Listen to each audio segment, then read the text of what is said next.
Okay,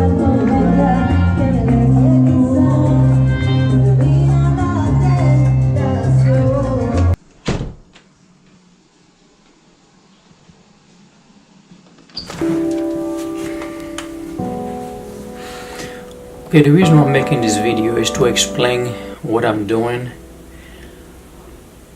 You know, my videos are not about veganism, how to be a vegan, or about being a meat eater.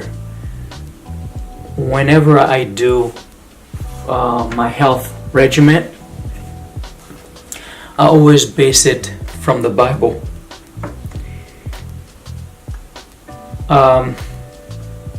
You know, I have heard vegans that quote the Bible and they talk about eating back from Genesis and what God have established. Yes, when you read the scripture from Genesis, it talks about eating vegetables and fruits. But one thing I do notice that they always do, they skip the third part, which is chapter 9 on Genesis, where it talks about where God gives mankind the authority to eat meat.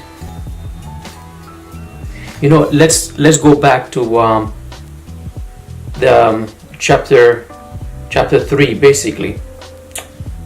Let's see. Let me get back to.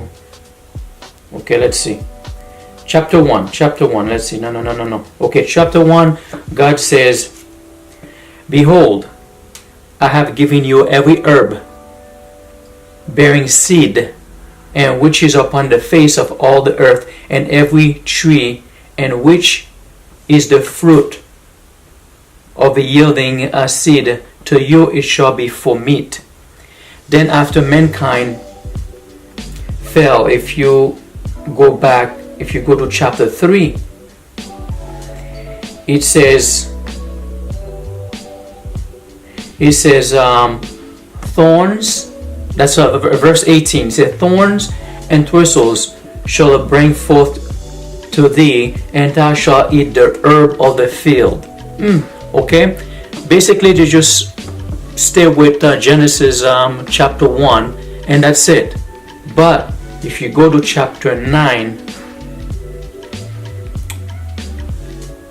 chapter 9 states, "Every moving thing that live shall be meat for you, even the green herb I have given you all things." But he says, "But flesh with the life thereof, which is the blood thereof, shall you not eat." So when you go back to verse 2, it says, "And the fear of you and the dread of you shall be upon every beast of the earth, upon every fowl of the air, upon all that move upon the earth, and upon all the fishes of the sea. It says, "And to your hands are the delivered." And it says, "Every moving thing that live shall be meat for you." Okay, every moving thing. Trees do not move. So the point what I'm trying to make here is that when I talk about eating healthy, I do believe when you eat a plant-based diet and without no oil, without no dairy, without no meat, and what it does, it actually gives your intestines and colon to flow properly, and also you absorb nutrient much better, because the gunkiness of the fat that is flowing into your system, it expedites the flow. And but at the same time too, but there are certain nutrients that meat may have, like vitamin B12, and you know, some vegans may advocate that You can get all your protein from plant-based. Yes, you can survive, but there are certain protein that you need from animal-based.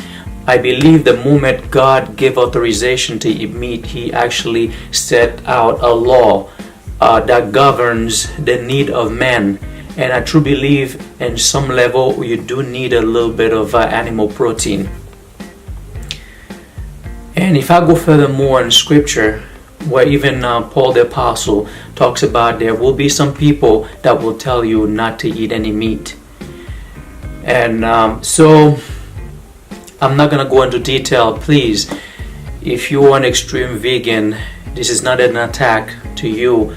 And also, I do not need you to educate me about what's the best diet.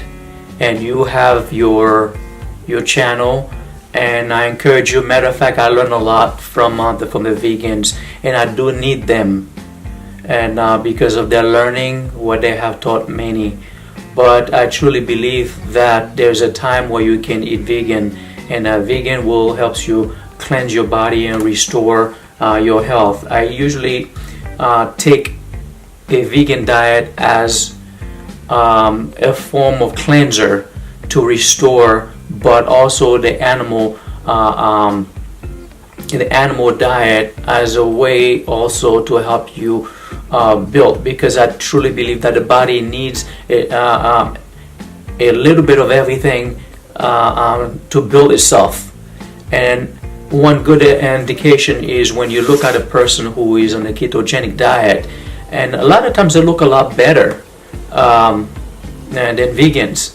But I truly believe that if you combine a little bit of veganism, and there's a time for it, and also a little bit of ketogenic diet, but I believe the body needs a little bit more plant-based diet to help the body absorb. Now there's a new trend going on. It's called something about, I forgot the word, but I'll put it on the video. And basically what it does, but that usually works when you are doing intermittent fasting or fasting. What it does, it helps you consume the excess that is in your blood.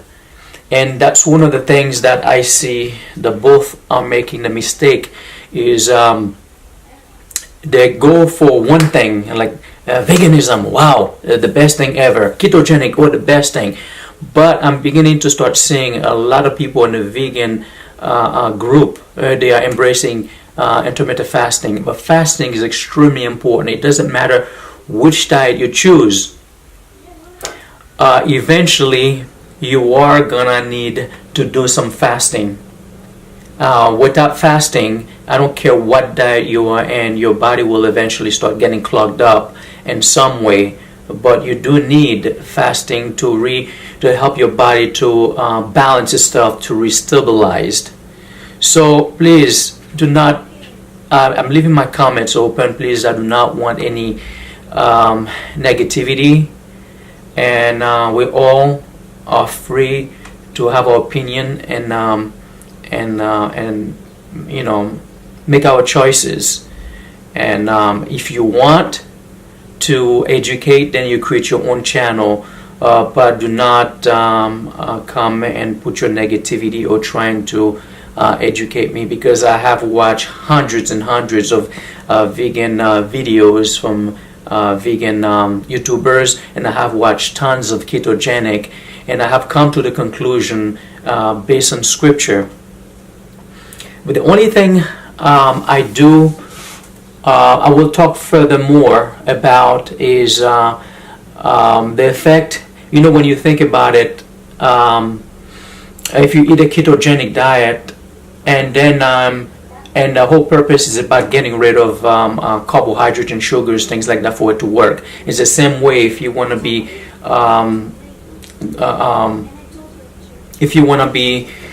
effective on a vegan diet, you have to eliminate fat. Basically, mostly like oil, because oil, first of all, is not a natural food. Is a processed food. So I will explain more how both will help you, and also how both can work against each other. And so you can know when to use either for what you're trying to do to improve your body so you can have good health.